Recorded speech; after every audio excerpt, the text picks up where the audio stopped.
જય શ્રી ગણેશ, જય સતદેવીદાસ, જય અમરદેવીદાસ। આજે સતદેવીદાસ બાપુ અને અમરમાની વાર્તાનો આજે 5મો અધ્યાય આપ લોકોની સમક્ષ રજૂ કર્યો છે, તો બહુ શાંતિથી અને અધીરાઈથી સાંભળવામાં આપ લોકોની વિનંતી છે, અનુરોધ છે। તો બહુ સતદેવીદાસ, અમરદેવીદાસ। બરછીના જોરે જમીનો દબાવી દબાવી કાઠીઓ ઠેઠા બેઠા હતા। જમીન ખેડનારા ધીંગા ખેડૂતો મળી જતી કાઠીઓ નવરા પડ્યા હતા। કાઠીઓએ પોતાના ઘરમાં ઓઝલ પડદા બેસાડ્યા હતા।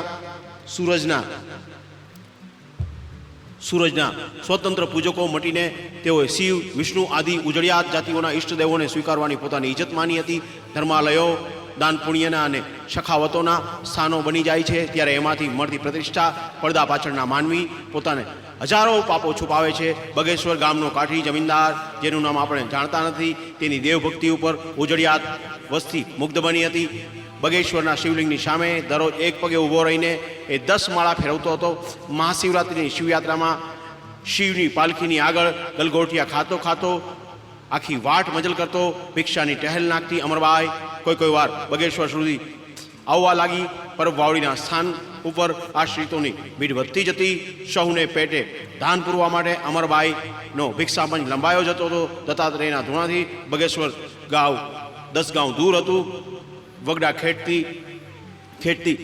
વગદા જ્યારે ખેડતી અમરમાં, ત્યારે કેટલી સ્ત્રીઓએ અમરમાને કહ્યું અને ગોવાળોએ કહ્યું અને ચેતવ્યા અમરમાને, માતાજી ભલા થઈને એ દિશામાં જતા નહીં, ત્યાં સ્ત્રીનું રૂપ રોડાયા વિના રહેતું નથી। વળી ત્યાં જણોઈવાળાઓ અને કંઠીવાળાઓનું જોર છે।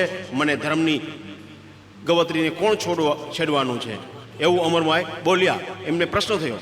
એવું સમજીને અમરમા નિર્ભય ભમતા હતા, પણ બગેશ્વરના કાઠીઓ વિશે એણે બહુ વધુ વાતો જાણી પછી એનું દિલ થરથરતું હતું।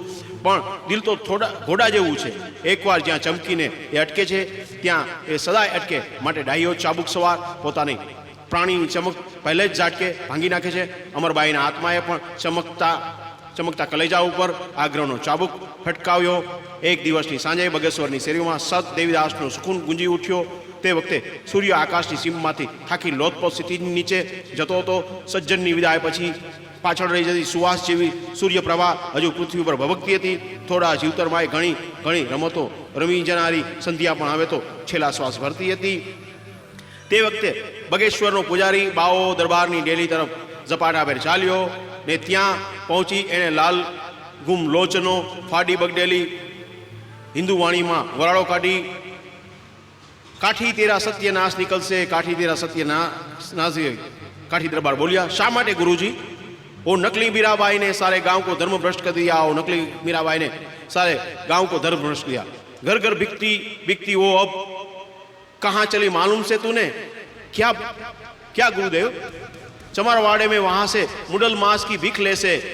बगेश्वर नो पुजारी हजू पूरू बोली नहोतो रह्यो। ત્યાં તો કાઠી દરબારના મોં પરની રેખાઓ હજુ પૂરેપૂરી કડાઈ ધારણ નહોતી કરી રહી। ત્યાં તો નજીકમાં જ અવાજ આવ્યો, સત દેવીદાસ, સત દેવીદાસ। વોહી ડાકીની પૂજારી ચમકીને કાન માંડ્યા। શબ્દ ફરીવાર આવ્યો, સત દેવીદાસ, સત દેવીદાસ।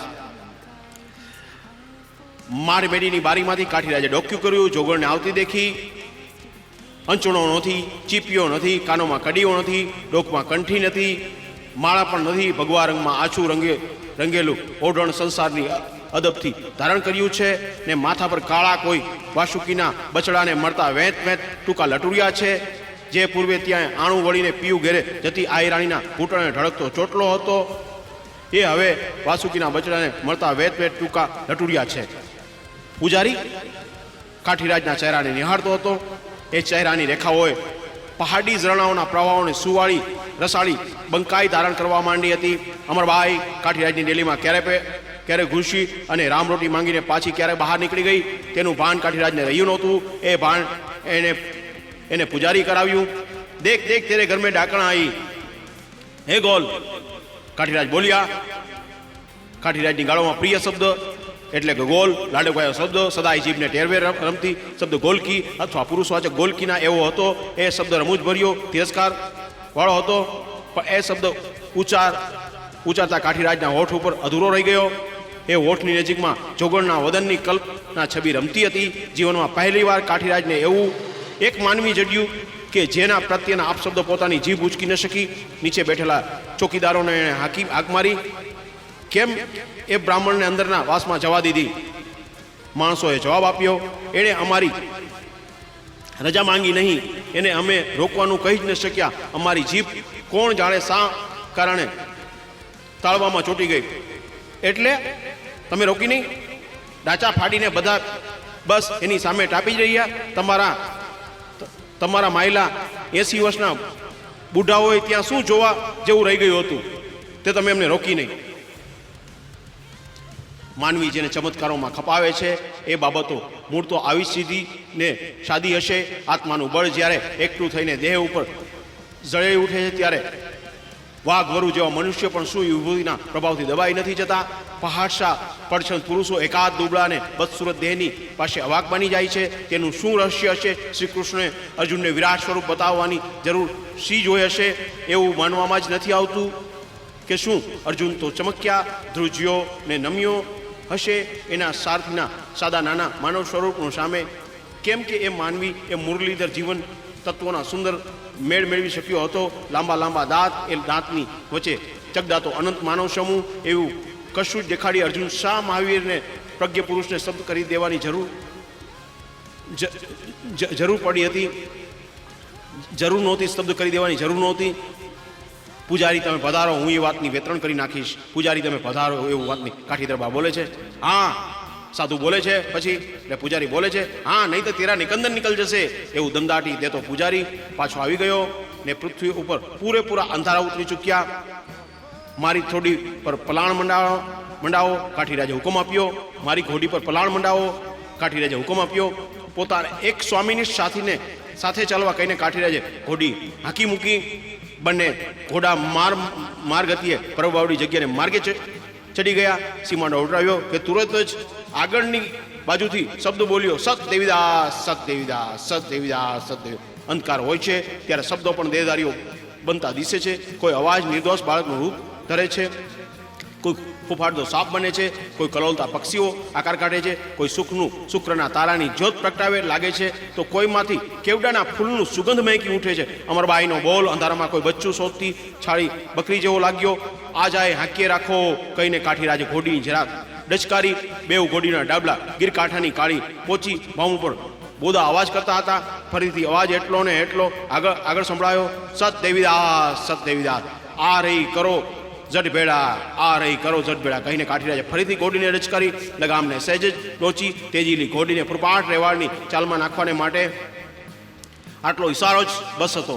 અંધકારમાં ઘોડીઓ સન્મુખ, ડાબી બાજુ ને જમણી બાજુ વારંવાર કાનોટી માંડીને તાકતી જતી ને ઘોડીની આંખોની તાક પદોરે બંને અસવારો પણ પોતાની ઝીણી આંખોને ખેંચતા હતા. ડાબી બાજુએ સતવાળી નદીમાં દેડકાની દુનિયાના ગાંડના જલસા કરી રહી હતી.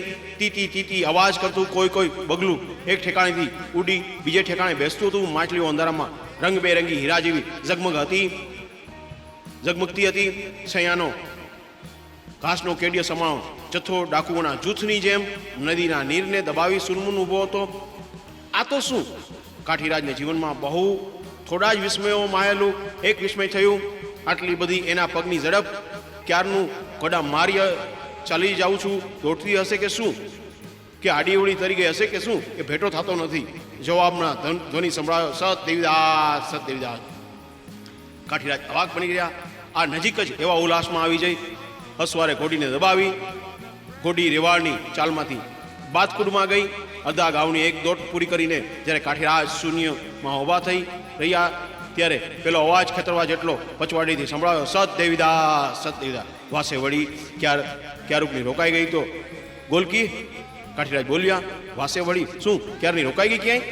ગોલકી એવું કાઠીરાજ બોલ્યા. ગોલકી શબ્દનો ઉચ્ચાર ફરી એકવાર અધૂરો રહ્યો. અસવારો થંભ્યા. સારી પેઠે વાર થઈ. કોઈ જ નહોતું આવતું. ક્યાં ગઈ? કાઠીરાજ બોલ્યા. એ પ્રશ્ન ઉતાર દેતા ધ્વનિથી ફરી પાછો ખેતરો આગળ જઈને ઉઠ્યો, સત દેવીદાસ, સત દેવીદાસ. અવાજની સંતાકુકડી રમત સારી પેઠે ચગી ગઈ. કાઠીના દિલમાં જે એક મધુરી અધિરાય જાગી હતી તે કડવી બની ગઈ. એને રોષ ચડ્યો, ગુસ્સે થયા. એ ચતુર્વર્ણનો પુરુષ જેને એક વિદ્યાની માફક વરી છે, એવી જગતમાં કંઈક હાટ બજારોમાં ભ્રમણ કરતી સોરઠમાં ધરામાં ઉતરેલી કાઠી જાતનો એ જાયો પહેલી વાર ભોઠો પડ્યો. વધુ દાજ તો એને એટલા માટે ચડી કે પોતાને થાપ આપનાર એક સ્ત્રી હતી, એક મર્દ નહોતો. એ પણ પાછી વેરાગણ હતી. મેલી વિદ્યાને સાધી હશે, ગોલકીએ શું પાખી ફરીને વિદ્યાધારીની જે મૂર્તિ હશે, એવું એમને વિચારો આવે છે. કાઠીરાજને ગુંદાળી ધાર વટાવી, પીપળિયું પણ પાછળ મૂક્યું. ધીરોએ દીવો ટમટમ્યો ને ફરીવાર ત્યાં ધ્વનિ થયો. પગના ધબકારા પણ બોલ્યા, ઓ જાય. પણ આ તો એની જગ્યા આવી ગઈ, બચી ગઈ એમ કાઠીરાજને થયું. એટલે કે અમરમાં એમની જગ્યા પહોંચી ગયા. પરબ બાવળીની જગ્યામાં ઘોડીઓ જ્યારે જગ્યાની નજીક પહોંચી ત્યારે રસ્તાને કાંઠે એ ઊભી હતી. તારામંડળના તેજમાં એનો આકાર સ્વચ્છ દેખાયો. એણે મીઠો અવાજ કર્યો, સત દેવીદાસ. કોણ છો બાપુ? અમરમાએ પૂછ્યું કાઠીરાજને. ત્યારે કાઠીરાજ જવાબ આપ્યો, મુસાફરો છીએ. એટલે અમરમાએ પાછું પૂછ્યું, કેટલે જવું છે? ત્યારે પાછો કાઠીરાજ કહે છે, જવું તો બીજે, પણ રસ્તો ભૂલી ગયા છે. અમરમાં બોલ્યા, કાંઈ ફિકર નહીં બાપા, રસ્તો ભૂલેલાને માટે જ અહીં વિસામો છે. ક્યાં? અહીં સતદેવીદાસની ઝૂંપડીમાં આવશો. કાઠીરાજને અમરમાં કહે છે, અસવારોનું ભાવતું હતું તે જ જડી ગયું. એટલે કાઠીરાજોને જે જોતું હતું તે જ જડી ગયું. ભલે ચાલો બાપ. એમ અમરબાઈ એક કાઠીરાજની બંને ઘોડીઓની લગામ ઝાલી, દોરવા માંડી. અસવારો ચૂપ રહીને દોરાતા ચાલ્યા. અમરમાએ પૂછ્યું, પછવાડે ઘોડા દોડાવતા કોણ? તમે જ આવતા હતા ભાઈ? ક્યાં, ક્યારે, ક્યાંથી? કાઠીરાજ થોથરાયા, ઠેઠ બગેશ્વરના સીમાડેથી. ત્યારે કાઠીરાજ બોલ્યા, કોઈક બીજા હશે, અમે નહોતા. ત્યારે અમરમાં પાછા બોલ્યા, જે હોતો ભાઈ, પણ બાપડા કોણ જાણે શું ગોતતા હતા વગડામાં? અંધારે ગોતતા હતા, કાંઈ ભાળ મળે નહીં ને, ભેડો ભોમ્યો નહીં હોય ને. પાછું આ તો ગીરનો વગડો વીરા, ઘોડા તૂટી જાય હશે. કોઈ બચાડા અતિ વહાલી જણસની ગોતમાં નીકળ્યા હશે ને બાપ. એટલું બોલીને અમરબાઈએ પાછળ નજર કરી. જગ્યાનો ઝાંપો આવી ગયો હતો. ઝાંખો દીવો ઝાંપે બળતો હતો. ઝાંખા પ્રકાશમાં કોઈએ એકબીજાને નિહાળ્યા. ઉતરો બાપ કહીને અમરબાઈએ ઘોડીને થંભાવી લીધી. કાઠીરાજને નીચે ઉતર્યા ત્યારે એનું દેહ પ્રેમમાં સ્પષ્ટ દેખાયું. સૂરજમુખો, પાતળા છોટા જેવો, શીથિયનોનો વારસ, આભે રમતું મસ્તક, આજાન બાહુ, જેના પૂર્વજોએ હિમાલયના અભેદ પહાડ વિંધી પંચસિંધુને તીરે મેખીઓ ચરાવી, જેની માતાઓ યુરોપની સંસ્કૃતિમાંથી રાજ રચીલા ગૃહ શોભાની દેહ સૌંદર્ય સમજાવવાની કળાઓને લઈ હિન્દમાં ઉતરી, જેની પત્નીઓ છેક પંજાબમાંથી નીકળી સોરઠમાં ઉતરતા પણ સંગાથે પોતાના લમ સુરીલા લોકગીતો અહીંયાની દાબડીમાં સંઘરી રાખ્યા, જેના પિતૃઓએ કોમના રંગ તેમજ રાને એક જ પંગતે જમાડનારી તેમજ એક જ હોકે ઘૂંટ લેવાની પરંપરા સ્થાપી, જેના રણસુર વડવા અને સૂર્યદેવ થાન પાસેના ડુંગરાની એક ઝાડ પાસે હાથોહાથ સાંગનું શસ્ત્ર બંધાવ્યું ને જેની કોમે સોરઠમાં 18 તાંસડીઓ એટલે કે 18 કોમો વચ્ચે રોટી બેટાનો વ્યવહાર સ્થાપ્યા. એવી એક બહુરંગ જાતિનો રૂપાળો રસીલો જુવાન જે વેળા ઘોડીએથી ઉતર્યો તે વેળા વિષેક જીવતા મન કલેરો જગ્યાના ઓટા ઉપરથી ચિત્કાર કરી રહ્યા હતા. એટલે કે પરબની જગ્યાના જે રક્તપિત્યા અને દુખીઓ હતા તે લોકો ચિત્કાર કરી ઉઠ્યા. અમરમાં આવતાની સાથે જ, માં તમે આવ્યા, જટ હાલો ને માં, બહુ ભૂખ લાગી છે, પેટમાં લાઈ લાગી છે. ત્યાં બીજું રોગી બોલી ઉઠ્યું, માં તમ વિના ગમતું નહોતું. ત્રીજાએ કહ્યું, દેવદાસ બાપુને ઓચિંતાનો ગમત્ર આવ્યું ને અમે સાવ એકલા પડી ગયા. રાજના સિપાહી સારા કોઈ હાકોટા કરી ગયા. માડી અમરમાને એમ કહ્યું, બાપુ ગમત્રે ગયા? અમરભાઈએ કહ્યું, ક્યાં ગયા? અમરભાઈ બોલ્યા. અમરભાઈએ જોડી ઉતારતા પૂછ્યું, જુનાગઢ ગયા. તલવારુવાળા 10 જણા આવ્યા હતા. કાઠીરાજ એ વખતે પરસાળ પર ચડતો હતો. એ પોતાની સાથી તરફ ફર્યો. એને હાથ સહેજે એની ઝીણી મૂછો ઉપર ગયો. દીવાની જ્યોતને કોઈ જાણે ચાબુક ફટિયારો હોય ને તેવી રીતે એણે મરોડ લીધો. અમરભાઈને આજે પહેલી જ રાત એવી હતી કે જ્યારે દેવીદાસ બાપુ હાજર નહોતા. એના હૃદયમાં પહેલી વાર એવી એક ઊંડી ફાળ પડી, દેવીદાસ બાપુ નથી અને એક જોબનજુત પરપુરુષ અહીં રાત રોકાશે, શું થશે? નિત્યના નિયમ પ્રમાણે પંગત બિછાવીને વચ્ચોવચ્ચ અમરબાઈએ જોડી ઠાલવી. ત્યારે અતિથિઓએ ઝીણી નજરે એ અન્નની ખબર લીધી, પણ એ ખબર અધૂરી હતી. અધૂરી માહિતી ને અમરબાઈએ આ રીતે પૂરી કરી. જોડીમાંથી એક રોટલો અને ધાનનો લોંદો સર્વ જમનારાઓને દેખાડતી પોતે કહેતી હતી કે હરિના બાળ, આ રોટી રામપરના ગામોડ ઘરની, આ રોટલો ઘાટિયાળ ગામના ભરવાડનો દીધેલો, આ બગેશ્વરના ચમાર ઘરનું બંટીનું ધાન, અને આ એક રોટલો એણે એ રોટલાને ઊંચો કરી વધુ ચીવટથી તપે હરિના બાળ, આ એક રાજદરબારી રોટલો છે, એમાં હું કીડા ખદબદતા દેખું છું. કારણ કે આ રોટલાને ઘડનારી મેં આજે નજરે દેખી. એના એક લમણા ઉપરથી એ વાળ ચાલ્યા ગયા હતા. મેં પૂછ્યું, આઈ લમણાની લટ ક્યાં છો? એણે કહ્યું, બળી ગઈ. મેં પૂછ્યું, સી રીતે? એ કહે કે ચૂલે રોટલા કરતા હતા. મેં પૂછ્યું, કેમ એમ કેમ બળે? એ કહે, ઝોલું આવી ગયેલું. રાતના ત્રીજા પહોરે દરબાર ડેલીએ દાયરો ભરીને કસુંબાને દારૂની મહેફિલ કરતા હતા. મહેમાનો રોટલા ખવડાવવાનું બાકી હતું ત્યારે આ ઘટના ઘટી. હરિના બાળ, આજ આપણે જમવા પહેલા એક કાઠી રાણીના દુઃખને સંભાળીએ.